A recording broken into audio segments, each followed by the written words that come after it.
मैंने आपको जो बताया था बहुत ही इत्मीनान के साथ, कोई किसी तरह की गलत बात, ज़बरदस्ती का कोई हंगामा, किसी तरह की कोई बात नहीं होगी। जिस काम के लिए, जिस बात को रखने के लिए आप आए हैं, इत्मीनान और सुकून के साथ वो बात रखी जाएगी और इंशाअल्लाह उसके बाद मेमोरेंडम पेश करके हम लोग वापस चलेंगे।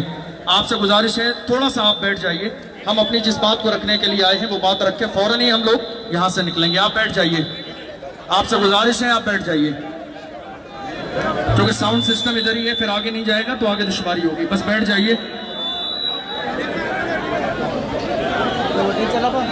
जल्दी करें, जल्दी, जो जहां है, जहां जगह मिल रही वहीं बैठ जाए, सब अपनी जगह पे बैठ जाए।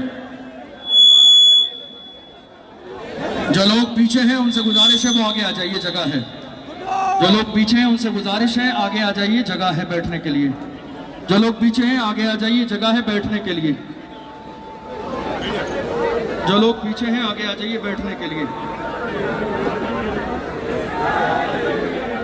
बैठ जाइए। मेरी आवाज़ जहाँ तक जा रही है, मेरी आवाज़ जहाँ तक जा रही है, आपसे गुजारिश है बैठ जाइए इत्मीनान के साथ और सुकून के साथ।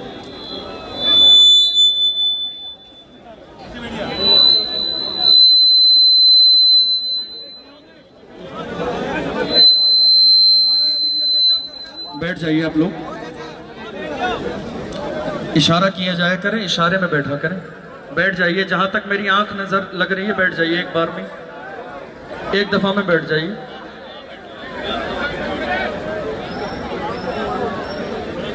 बैठ जाइए, सुकून के साथ बैठ जाइए।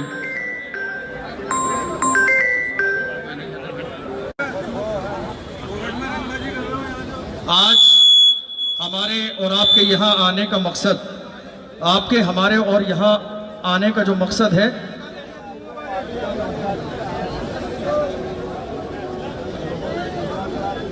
हमारे और आपके यहाँ आने का मकसद बहुत ही सुकून के साथ, हमारे और आपके यहाँ आने का मकसद हज़रत मुफ्ती सलमान अज़हरी साहब क़िबला को मुंबई की सरज़मीन पर गिरफ्तार कर लिया गया और गिरफ्तारी की कोई ऐसी बड़ी वजह नज़र नहीं आई कि जिसकी बुनियाद पर उन्हें गिरफ्तार किया जाए। उन्होंने अपनी तकरीर के आखिर में एक शेर पढ़ा। शेर याद है आपको? क्या शेर है? क्या शेर है आप बताइए। कुछ देर की खामोशी है, कुछ देर की खामोशी है, कुछ देर की खामोशी है, आज कल हमारा, कल हमारा, कल हमारा।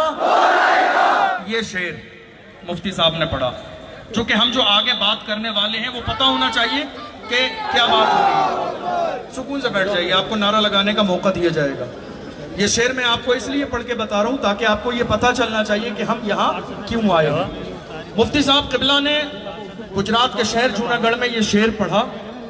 उसके बाद वहाँ उनके खिलाफ FIR दर्ज कराई गई और मुंबई से मुफ्ती साहब क़िबला को अचानक से घर जाकर गिरफ्तार किया गया। और अगर इस शेर पर बात की जाए, समझने वाली बात यह है कि आज हम और आप सब जानते हैं सोशल मीडिया का दौर है, एडिटिंग का दौर है। चंद सेकंड का कोई जुमला सुनकर आम इंसान तो अपनी राय कायम कर सकता है, लेकिन क्या सिस्टम को एक मुख्तसर जुमला सुनकर राय कायम कर देनी चाहिए? क्या उसके लिए जांच नहीं होनी चाहिए? क्या उसके लिए तहकीक नहीं होनी चाहिए? क्या उसके लिए पूरा प्रोग्राम नहीं सुनना चाहिए? क्या उसके लिए पूरा बयान नहीं सुनना चाहिए? और बयान सुनने के बाद उस पूरे बयान को हमारे हिंदुस्तान के आईन के कानून के सामने रखा जाए कि वो बयान हिंदुस्तान के कानून के मुकाबले में सही है या गलत है। अगर मुल्क के कानून के मुकाबले में वो गलत हो तो मुल्क के कानून के मुताबिक सजा दी जाए। इसमें हम कोई हमदर्दी नहीं करेंगे। जो गलत है वो गलत है, जो सही है वो सही है। लेकिन बात दरअसल ये है कि मुफ्ती साहब किबला के साथ ऐसा नहीं हुआ। मुफ्ती सलमान अजहरी साहब किबला का एक जुमला सुना गया और जुमला सुनने के बाद अचानक गिरफ्तारी हुई। हालांकि तरीका यह था कि उन्हें नोटिस देना चाहिए था और नोटिस दिया जाता और उसके बाद बाज़ाब्ता इस मसले की तहकीक होती, लेकिन मुफ्ती साहब किबला को अचानक से गिरफ्तार कर लिया गया इस एक जुमले के लिए। हालांकि सही बात यह है, उनकी पूरी स्पीच सोशल मीडिया पे मौजूद है, देखी जा सकती है। उन्होंने अपनी तकरीर में किसी धर्म का नाम नहीं लिया, किसी मजहब का नाम नहीं लिया, किसी के खिलाफ बयान नहीं दिया, किसी के खिलाफ कोई बयान नहीं दिया। उन्होंने किसी धर्म का, मजहब का कोई भी ऐसा जुमला नहीं कहा।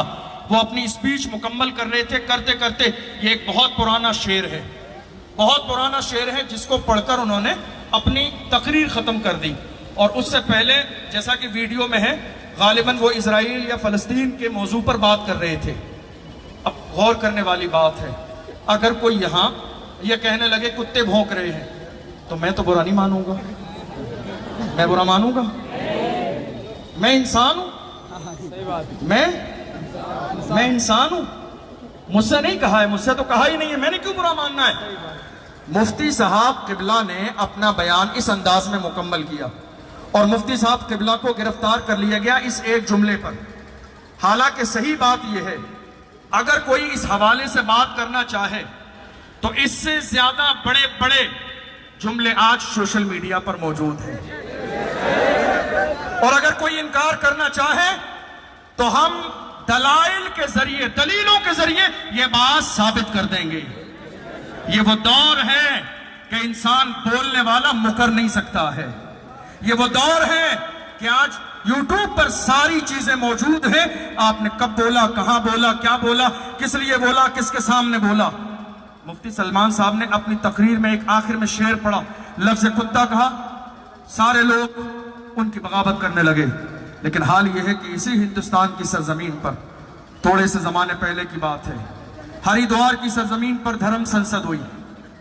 देखा नहीं देखा आपने?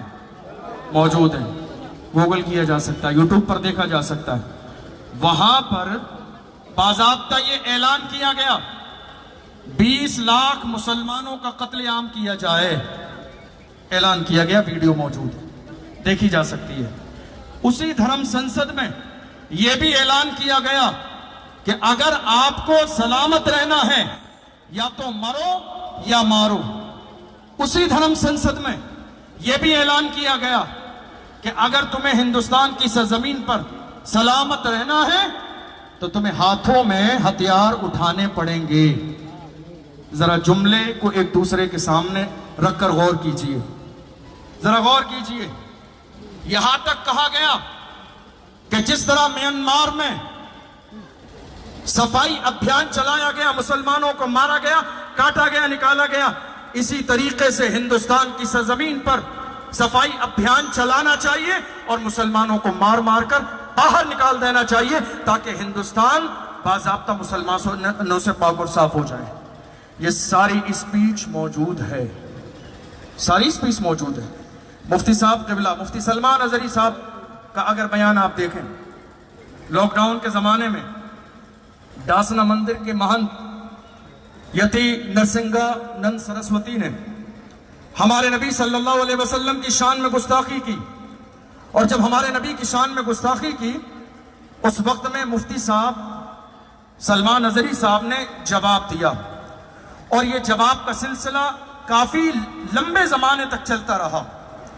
मैं आपसे कहना चाहता हूं, उस जमाने की सारी वीडियोस मौजूद हैं, सलमान अजहरी साहब की भी और नरसिंगानंद सरस्वती की भी, दोनों की वीडियो को सामने रखें।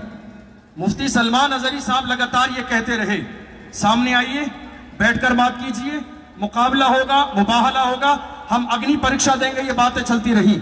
लेकिन दूसरी तरफ से लगातार हमारे नबी की शान में गुस्ताखी की गई, हमारे नबी और नबी के सहाबा को लुटेरों की जमात कहा गया, कुरान के बारे में कहा गया कुरान गालियों से भरा हुआ है माअज़ल्लाह। ऐसे हजारों लाखों जुमले हैं जो कहे गए, और उसके बावजूद हालत यह है, किसकी गिरफ्तारी हुई, कौन आज जेल में है, किसको परेशान किया गया, किसे सताया गया, आज देख लो मीडिया का हाल ये है।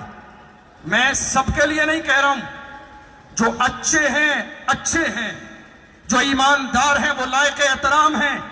वरना बहुत सारे लोगों ने दुनिया के सामने सिर्फ नाम कमाने के लिए, जरा आप यूट्यूब उठाकर देखो, कितने चैनल ऐसे हैं जिन्होंने मुफ्ती साहब के लिए क्या कहा, जहरीला मौलाना पकड़ा गया, जहरीला बयान देने वाला पकड़ा गया, माहौल खराब करने वाला पकड़ा गया।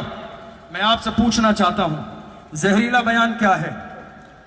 दुनिया की यह तारीफ है, जब कोई एक पॉपुलर शख्सियत होती है और जब उसको पकड़ा जाता है, किसी मसले पर गिरफ्तार किया जाता है, तो उसके मानने जानने वाले थाने में आग लगा देते हैं।